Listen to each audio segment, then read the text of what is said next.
আসসালামু আলাইকুম। Differential equation এই টপিকটা আজকে আমরা স্টার্ট করব। সো এই টপিকটা পড়ানোর কারণটা হচ্ছে যে এই টপিকটা থেকে পরে আমরা আরএলসি সার্কিট সলভ করব। আরএলসি সার্কিট সলভ করার জন্য আমাদের ডিফারেনশিয়াল ইকুয়েশন দরকার হয়। ডিফারেনশিয়াল ইকুয়েশন সলভ করতে হয়। সো ডিফারেনশিয়াল ইকুয়েশন সেই ডিফারেনশিয়াল ইকুয়েশন গুলোই আমরা সেই ডিফারেনশিয়াল ইকুয়েশনের পার্টগুলো পড়ব যেগুলো হচ্ছে আরএলসি সার্কিট সলভ করার জন্য আমার দরকার হবে। So let's start. তো ডিফারেনশিয়াল ইকুয়েশন কি? ডিফারেনশিয়াল ইকুয়েশন হচ্ছে এই টাইপের আমরা যে ইকুয়েশন গুলো দেখি ধরো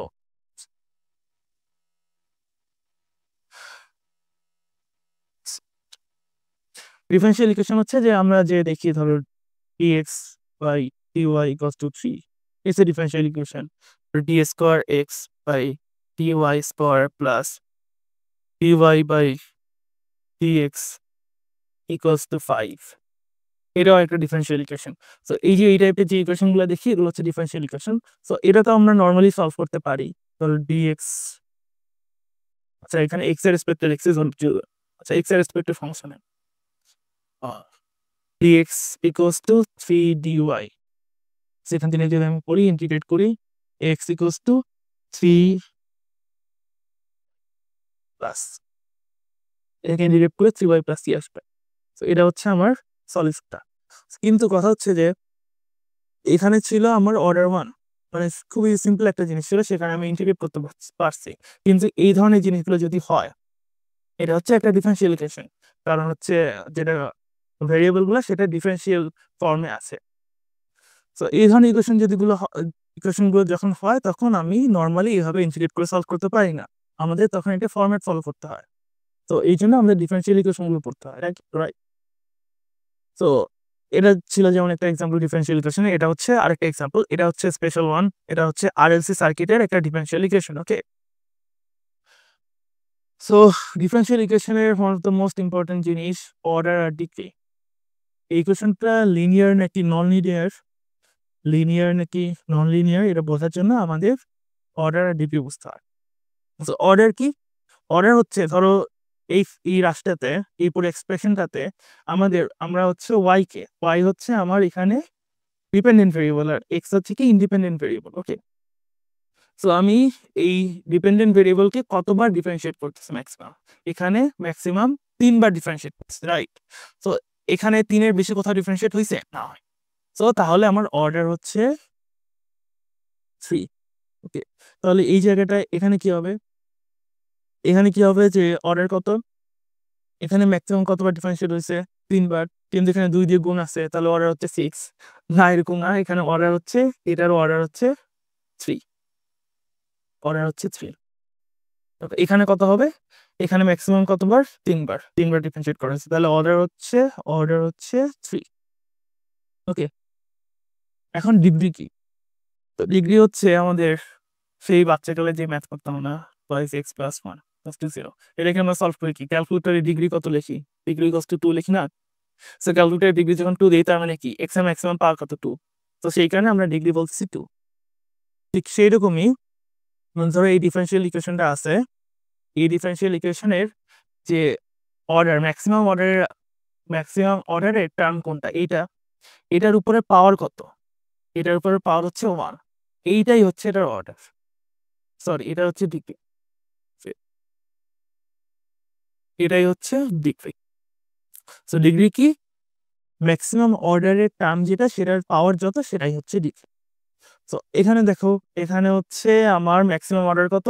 ম্যাক্সিমাম অর্ডারের টার্ম হচ্ছে এটা, এটার উপর পাওয়ার কত? 2, তাহলে ডিগ্রি কত? 2। 2 হচ্ছে আমার ডিগ্রি। এখানে কি? এখানে ম্যাক্সিমাম অর্ডারের টার্ম কোনটা? এইটা, তাহলে এটার পাওয়ার কত? 4, তাহলে এটার হচ্ছে ডিগ্রি হচ্ছে 4। এখানে যেহেতু স্কোয়ার আছে, এটা দিয়ে কোনো কাজ আসছে না, এটার সাথে আমাদের অর্ডার আর ডিগ্রির কোনো সম্পর্ক না। তো এখানে কয়েকটা এক্সারসাইজ আছে, যেমন P square Y by dx square to the power 4। তাহলে অর্ডার কত? অর্ডার হচ্ছে ম্যাক্সিমাম ডিফারেন্সিয়েশন 2বার, তো অর্ডার হচ্ছে 2। আর ডিগ্রি কত? ডিগ্রি হচ্ছে 4। ওকে, অর্ডার 2 ডিগ্রি 4। এটার কথা হবে, এটার অর্ডার যে হবে 1 আর ডিগ্রি কত? ডিগ্রি হচ্ছে 4।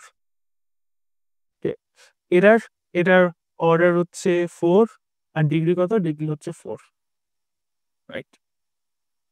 সো এতক্ষণ আমরা দেখলাম, আচ্ছা এখানে একটা জিনিস বলি যে আমরা যে ফার্স্ট ইকুয়েশনটা দেখছিলাম যেটা এটার অর্ডার কত 3 আর ডিগ্রি কত 1। সো আমরা যদি যে কোনো একটা ইকুয়েশন দেখি, ধরো এক্স প্লাস 2 ইকুয়ালস টু 0, এরকম যখন আমরা ইকুয়েশন দেখি, এই ইকুয়েশনটাকে আমরা কি বলি? এটা একটা linear equation. X square plus 2 যদি আমরা বলি, তখন এটা একটা বলি নন লিনিয়ার ইকুয়েশন। কেন? কারণ এটার ডিগ্রি হচ্ছে 2 আর এটার ডিগ্রি হচ্ছে 1। সো ডিগ্রি যখন 1 হয়, ডিগ্রি 1 হলে সেটাকে আমরা বলি লিনিয়ার ইকুয়েশন। এই কনসেপ্টটা আমাদের আরএলসি সার্কিটে কাজে লাগে, যে এই সার্কিটটা লিনিয়ার নাকি নন লিনিয়ার সেটা বের করার জন্য। সো এটা ইম্পর্টেন্ট। ডিগ্রি যখন 1 হয় সেটাকে আমরা বলি লিনিয়ার ইকুয়েশন। সো এই ইকুয়েশনটা যেটা আছে সেটা হচ্ছে ডিগ্রি কত 1, তাহলে এটা একটা linear equation. It's a linear equation. এটা হচ্ছে আমার লিনিয়ার ইকুয়েশন। কিন্তু অর্ডার কত? অর্ডার হচ্ছে 3। সো আমি যখন বলবো অর্ডার 3, তখন সেটাকে আমি নরমালি হায়ার অর্ডার ইকুয়েশন বলা হয়। যেমন 1 2 3 4 এভাবে বাড়তে থাকে যে ইকুয়েশনগুলোর অর্ডার, তো সেগুলোকে আমরা হায়ার অর্ডার ইকুয়েশন বলি। সো এটাকে আমরা বলি first degree higher order equation. So first degree মানে কি? Linear higher order equation. Okay, so এই জিনিসটা আমি বলছি যে আমরা এখন যে জিনিসটা নিয়ে কাজ করব সেটা higher order linear differential equation. So আমরা হায়ার অর্ডার মানে বুঝছি, লিনিয়ার মানে বুঝছি। কেন linear higher order differential equation নিয়ে কাজ করতেছি? কারণ আমাদের আরএলসি সার্কিটগুলো লিনিয়ার ইকুয়েশন, কিন্তু হচ্ছে এগুলোর অর্ডার হাই থাকে। ধরো হচ্ছে দুইটা কম্পোনেন্ট থাকলে অর্ডার 2 থাকে, বা আরএল যদি হয় মানে শুধু একটা স্টোরিং ডিভাইস থাকলে অর্ডার 1 থাকে, এরকম হয়। সো স্টার্ট করি যে আমাদের higher order linear differential equation. যেমন এই সার্কিটের ডিগ্রি কত 3, অর্ডার হচ্ছে ডিগ্রি হচ্ছে 1, অর্ডার হচ্ছে 3। সো লিনিয়ার ইকুয়েশন এটা এন্ড হায়ার অর্ডার ইকুয়েশন।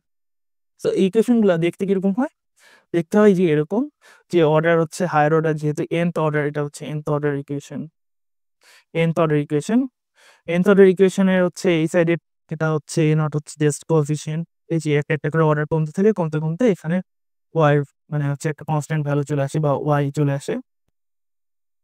আর তার সাথে f অফ x থাকে। কখনো f অফ x মানে কি? এটা হচ্ছে x এর একটা ফাংশন থাকে। x এর ফাংশন কখনো 0 থাকে, ডিপেন্ড করে যে ইকুয়েশন। বা এই সাইডে যদি এটা যদি দেখি, এটা হচ্ছে আরেকটা জেনারেলাইজড ইকুয়েশন। এখানে হচ্ছে তোমার এই যে রাইট সাইডে f অফ x এর ভ্যালু হচ্ছে বসানো হয়েছে, এটাকে একটা ডিফারেনশিয়াল ইকুয়েশন হিসেবে লেখা হয়েছে। বাট এই জিনিসগুলো আমাদের ইউজুয়ালি কাজে কখনো লাগে না, তো এগুলো জাস্ট বলার জন্য বলা। সো কোশ্চেনটা হচ্ছে যে আমরা এই higher order linear differential equation solve করবো কিভাবে? এটা সলভ করার আমাদের প্রসেস আছে, যেহেতু হচ্ছে আমরা ডিরেক্টলি ইন্টিগ্রেট করে সলভ করতে পারি না। তো এটা সলিউশন ডিরেক্টলি যদি লিখি আমরা, yt equals to y of h of t plus y of p of. আচ্ছা, এখন h অফ t আর p অফ t এগুলোর মানে কি? মানেটা হচ্ছে এটা হচ্ছে হোমোজিনিয়াস আর এটা হচ্ছে পার্টিকুলার। এটা হচ্ছে হোমোজিনিয়াস সলিউশন, এটা হচ্ছে পার্টিকুলার সলিউশন। তার মানে আমাদের যে ধরো এই হায়ার অর্ডার ইকুয়েশনটা আছে, এই ইকুয়েশনটাকে যখন আমি সলভ করব, তখন আমি যে y পাবো, y কে আমি ফাংশন অফ t হিসেবে লিখতেছি আর কি। y পাবো সেটা দুইটা টার্ম থাকবে, একটা হচ্ছে থাকবে হোমোজিনিয়াস টার্ম আর একটা থাকবে particular term, particular solution. So এখন হোমোজিনিয়াস আর পার্টিকুলার এরকম ভাবে পাচ্ছি কেন? কারণ হচ্ছে ফরম্যাটটা এরকম, আর এগুলো দুইটার মানেটা কি? মানেটা বলছে। কারণ হোমোজিনিয়াস সলিউশন মানেটা কি? এখানে লিখি একটু, হোমোজিনিয়াস সলিউশন আর পার্টিকুলার সলিউশন।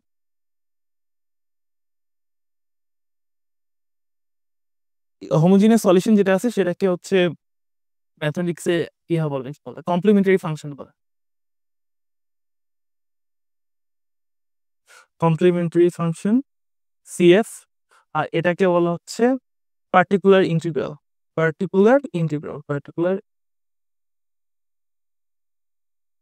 এটা লিখতে ইচ্ছা করে না, তাই শর্ট করছে। এটাকে PI দিয়েও ডিনোট করা হয়। সো হোমোজিনিয়াস সলিউশনটা কি? হোমোজিনিয়াস সলিউশন হচ্ছে আমাদের ধরো এই ডিফারেনশিয়াল ইকুয়েশনটা আছে, এই ডিফারেনশিয়াল ইকুয়েশনের যদি আমরা কখনো এটা কি, এইটা হচ্ছে x অফ t, x কি আমার ইন্ডিপেন্ডেন্ট ভ্যারিয়েবল, মানে x হচ্ছে আমার ইনপুট। সো এখানে যদি এই টার্মটা, x এর যে টার্মটা আছে সেই টার্মটা কখনো 0 হয়, অর্থাৎ ইনপুট যদি 0 হয়, তখন আমি যে সলিউশনটা পাই সেটা হচ্ছে আমার হোমোজিনিয়াস সলিউশন।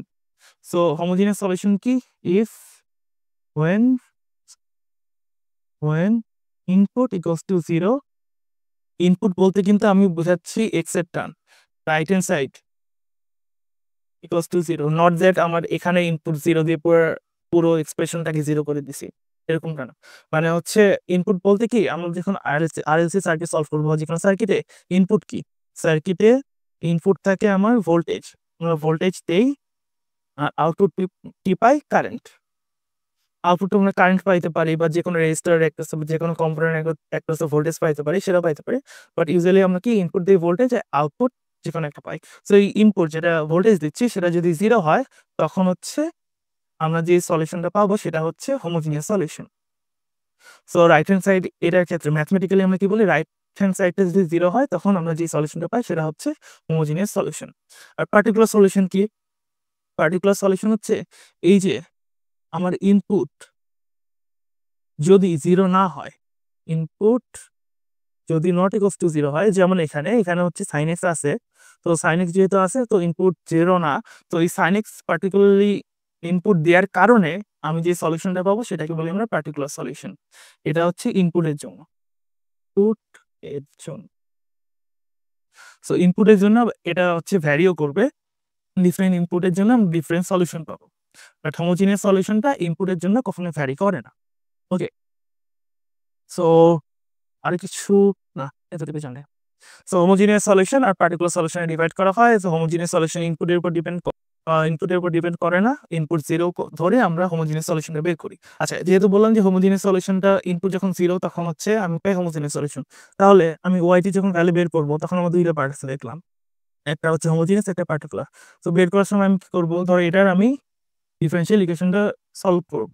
সলভ করার সময় আমি হোমোজিনিয়াস সলিউশন বের করব, এইচ অফ এইচ। সো এটার জন্য আমি কি করব, প্রথমে করব কি, এটা ইকুয়ালস টু 0 ধরে 0 ধরে নিয়ে সলভ করব। তাহলে সলভ করলে প্রথমে আমি যে সলিউশনটা পাবো সেটা হচ্ছে হোমোজিনিয়াস সলিউশনের। তারপরে কি করব, পরে হচ্ছে এই ভ্যালুটা ইনপুট করব, পরে পার্টিকুলার সলিউশনটা বের করব। সো ফার্স্টে দেখি আমরা হোমোজিনিয়াস সলিউশনটা কিভাবে বের করব। হোমোজিনিয়াস সলিউশনটা কিভাবে বের করব, এখন হোমোজিনিয়াস সলিউশন বের করার জন্য আমাদের একটা পার্টিকুলার প্রসেস আছে। এটা দুইভাবে, মানে যে ডিফারেনশিয়াল ইকুয়েশনগুলো আমরা সলভ দুইভাবে করতে পারি আর কি। ডিফারেনশিয়াল ইকুয়েশন সলভ করতে পারি একটা, এই ডিফারেনশিয়াল ইকুয়েশন সলভ করার দুইটা ওয়ে আছে। একটা হচ্ছে এই যে কনভেনশনাল মেথডে হচ্ছে রিগুলাসলি হচ্ছে টাইম ডোমেইনে আমি সলভ করতে পারি, অথবা ফ্রিকোয়েন্সি ডোমেইনে হচ্ছে ল্যাপ্লাস ট্রান্সফর্ম দিয়ে।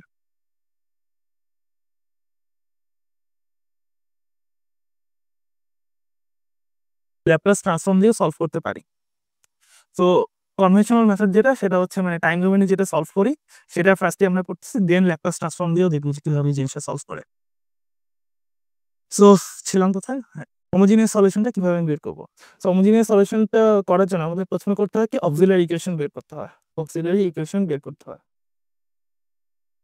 সো অক্সিলারি ইকুয়েশনটা কি, এই যে আমাদের ইকুয়েশনটা আছে না, এটাকে আমরা করি কি, d square Y by dx square, এটাকে হচ্ছে সহজে লেখা যায়। সহজে লেখার এটা কি, যে তো d square Y by dx square না লিখে সরাসরি ডি স্কোয়ার লিখে দেওয়া হয়। 5d প্লাস 6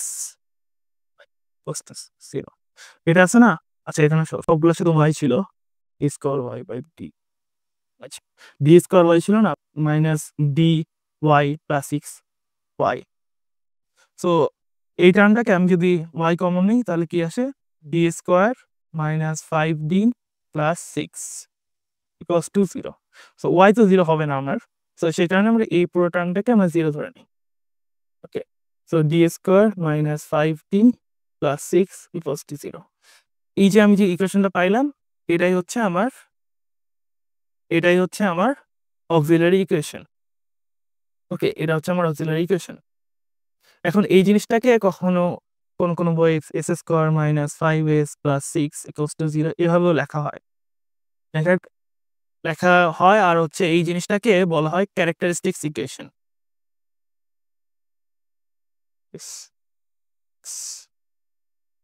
যে কোনো ট্রিপলের বই হচ্ছে এইটা জিনিসটাকে ক্যারেক্টারিস্টিক্স ইকুয়েশন বলে। কারণটা হচ্ছে এই যে ইকুয়েশনটা আছে, এই ইকুয়েশনটা দিয়ে আমরা সার্কিটের ক্যারেক্টারিস্টিক্স বের করি, যেমন হচ্ছে এটা ওভারডাম্পড কিনা, ডাম্পিং ফ্যাক্টর যেমন হচ্ছে ওভারডাম্পড, আন্ডারডাম্পড, তারপরে হচ্ছে ক্রিটিক্যালি ডাম্পড, এই ধরনের যে বিভিন্ন ফ্যাক্টরগুলো সেগুলো হচ্ছে এই ইকুয়েশনটা থেকে বের করা যায়। সো এই কারণে ক্যারেক্টারিস্টিক্স ইকুয়েশন বলা হয় আর কি।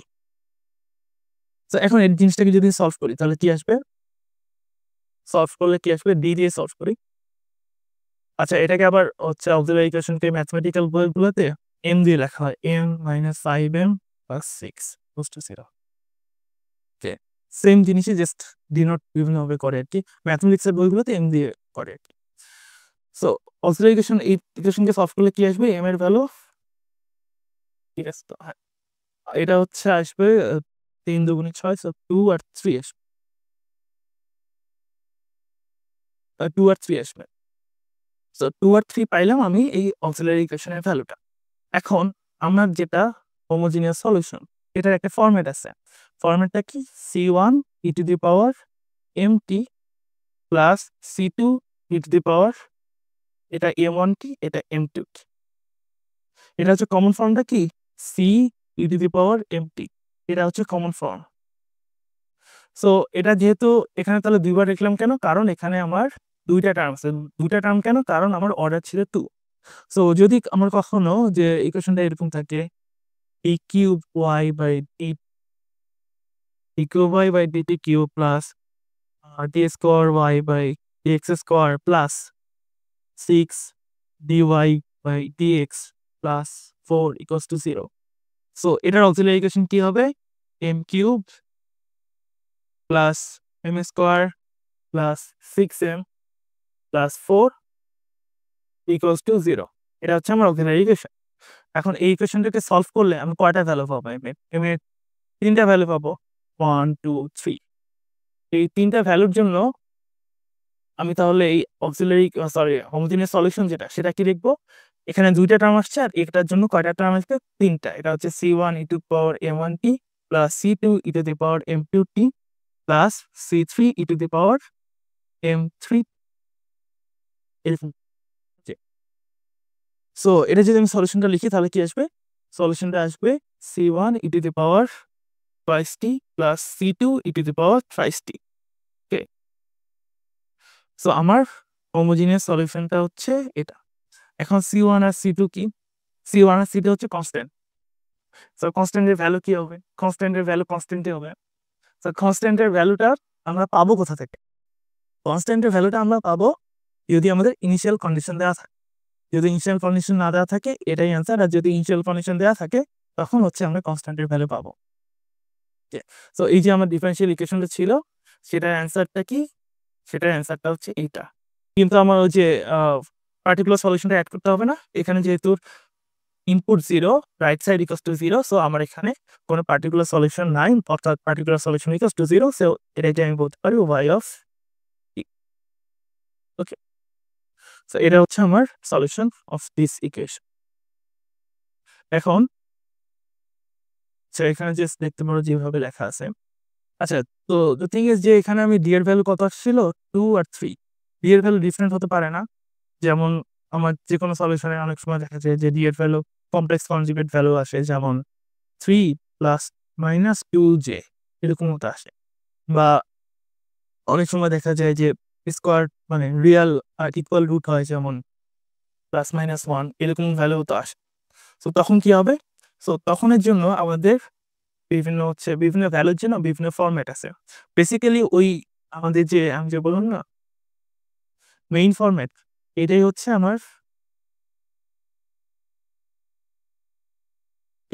আমার মেইন ফরম্যাট। মেইন ফরম্যাটটা কিন্তু এটাই, কিন্তু এখান থেকে হচ্ছে ডিরাইভ করে অনেক ফরম্যাট আনা যায়। যেমন দেখো এখানে হচ্ছে আমি এই কেসটা দেখছি R1 আর R2 এর জন্য, R1 2, R2 হচ্ছে 3। সো এটার জন্য আমি এই ফরম্যাটটা পাইছি। এখন যদি রিয়াল রুট হয় তখন কি হয়, যে আমার C1 ছিল ধরো এই কেসটা, এটা ধরো কেস 2, কেস 2 এর জন্য C1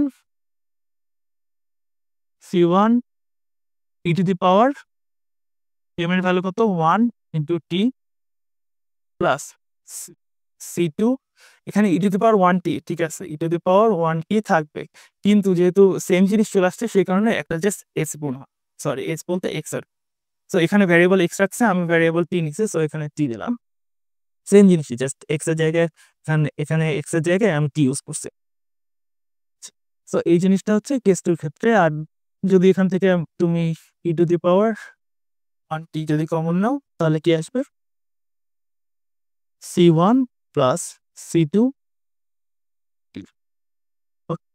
এরকম আসবে। আচ্ছা, কেস 3 যেটা,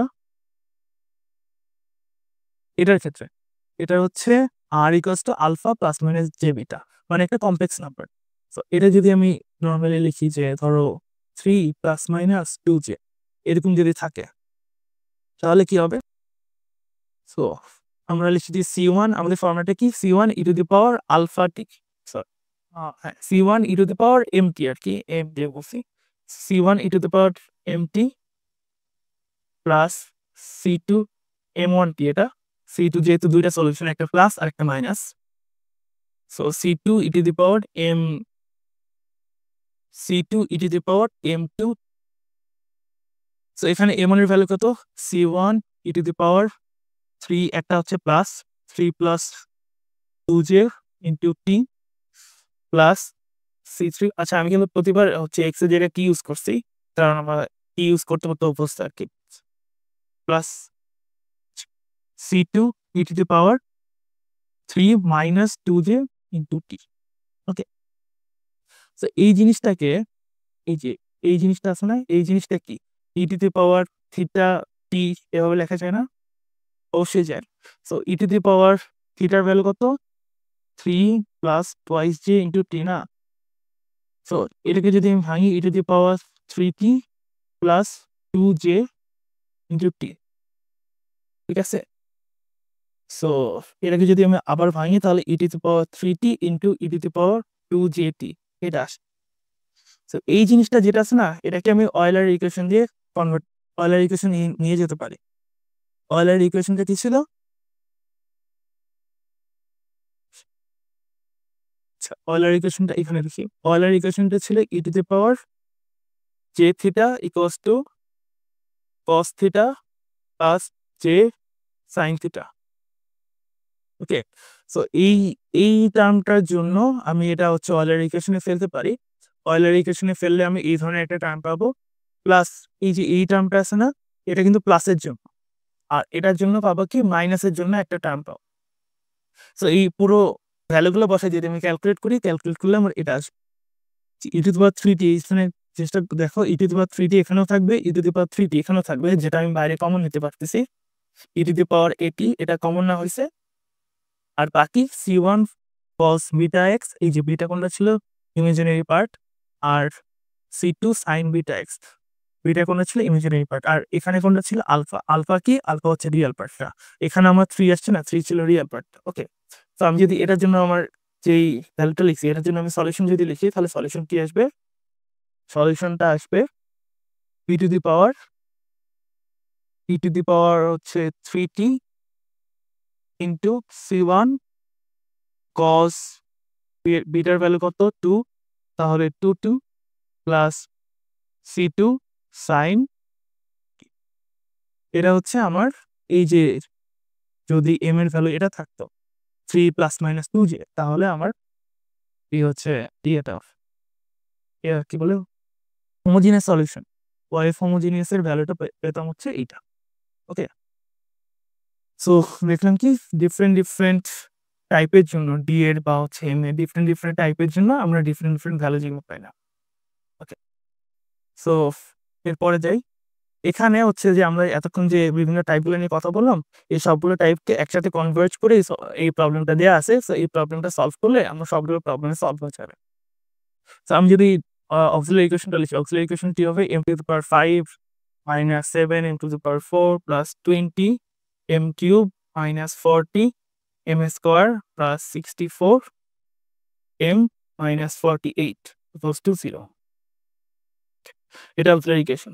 সো এই ইকুয়েশনটাকে যদি এখানে ফ্যাক্টরাইজ করে সলভ করো, এত বড় এই যে এই টার্মগুলো আমি পাবো। ওকে, এখানে কয়টা টার্ম আছে? 1 টা 2 টা 3 টা 4 টা 5 টা। তো 5 টা টার্মের জন্য আমার 5 টা কনস্ট্যান্ট ফ্যাক্টর c পাবো। c5 পর্যন্ত আমার সলিউশন যাবে। ওকে। সো আমি যদি এখন লিখি তাহলে কি আসবে? y of h equals to প্রথমটা কি 2, পরেরটাও 2। সো দুইটা আমি সেম ভ্যালু পাইছি। দুইটা সেম ভ্যালুর জন্য কি ছিল? c1 plus c2x into e to the power হচ্ছে এটার ভ্যালু কত?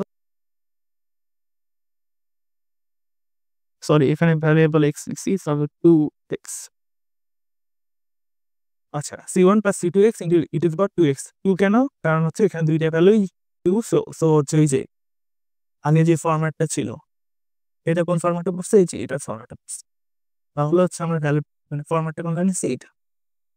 আচ্ছা, তারপরে এখানে আছে 3। 3 এর জন্য কোনটা আসবে? 3 এর জন্য সিম্পল যেটা c3 e to the power 3x plus এটা হচ্ছে প্লাস 2y আর একটা হচ্ছে মাইনাস 2y। তাহলে কমপ্লেক্সের জন্য কোনটা ছিল? যে এইটা ছিল। এখানে এইটার ভ্যালু 0, মানে আলফার ভ্যালু 0, শুধু যে বিটা ভ্যালু আছে প্লাস মাইনাস। জিনিসটা সেম, আমার জাস্ট এখানে আলফা ভ্যালু 0 হলে এই টার্মটা থাকবে না। সো এই টার্মটা আমার 0 হয়ে যাবে। সো কি আসবে? লিখি e টু দি পাওয়ার, এটি এভাবে লিখতে পারো।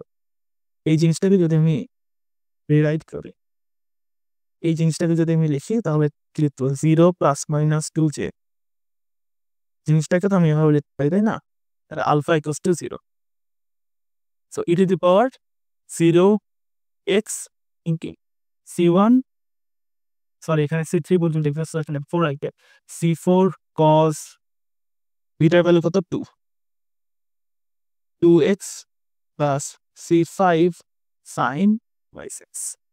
এটা হচ্ছে আমার homogeneous solution of this function. আচ্ছা এখানে ইনপুট কত? ইনপুট 0, তার মানে কি এটাই হচ্ছে আমার আলটিমেট সলিউশন। টোটাল সলিউশন হচ্ছে আমার এটা y of x। এটা ওকে। সো এভাবে আমি দেখলাম যে বিভিন্ন টাইপগুলো থাকলে জাস্ট প্রথমে কি করব? আমি প্রথমে অক্সিলারি ইকুয়েশন বের করবো, দেন ওটা আমি সলভ করবো। সলভ করে যে ভ্যালুগুলো আছে সেই ভ্যালুগুলোকে y equals to c two the power mt এই ফরম্যাটে রাখবো। অ্যান্ড যদি এই যে এই টাইপের ডিফারেন্ট টাইপের ভ্যালুগুলোর জন্য আমার ডিফারেন্ট কনস্ট্যান্টের যে ফরম্যাটগুলো আছে সেই ফরম্যাটগুলো জাস্ট ফলো করে ভ্যালুগুলো পুট করব, তাইলেই আমার হোমোজিনিয়াস সলিউশনটা পেয়ে যাব। আর হোমোজিনিয়াস সলিউশনের সাথে যদি এখানে যদি কিছু ইনপুট থাকে তখন আমার পার্টিকুলার সলিউশনের দিকে যেতে হবে। সো এখানে জাস্ট দেওয়া আছে যে এই জিনিসগুলো। সো জাস্ট এই যে যেটা বের করলাম আর কি, c5 sin x।